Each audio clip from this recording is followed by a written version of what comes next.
con lang tên nè tôi tam tà hiên tôi tự ấy ôn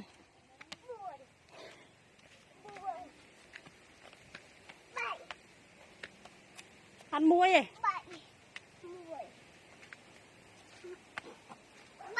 muối happy chưa con chén rồi hay chưa con chén mà phải mẹ chẳng mà mặn cam này con nào cho mau với người ta con nào cái chập bụng máu rồi con mang một con mạng rồi ôn tên nè ôn lang tên nè lang lười kìa con ôi lang lười mông nè ô ôn bài một con mạng sẽ hai chị ôn tí nữa sẽ hai mình tay máu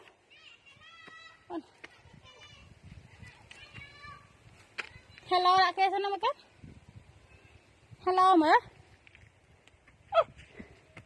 on hello mở cất on hot ọt on hot ọt cất tôi chập phà bên con này mà po với nhát mà po với nhây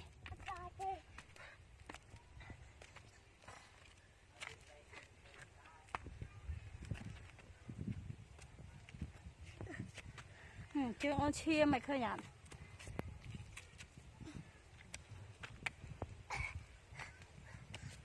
ôi mà po bên con này mà po mặc lại con hot nè đó mà được đây rồi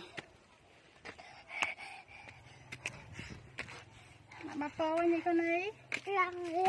cha tam đó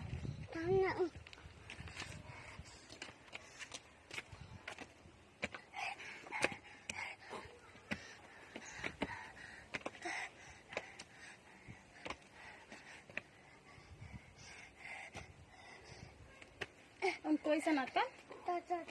cùi nằng sao nát con nằng cùi bát hot sao nát con nè ông cùi bát hot con anh cùi hot bằng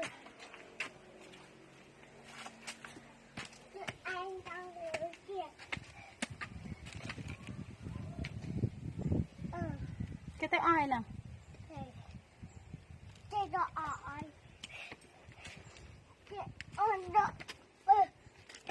này cái này tao cái tay ai mà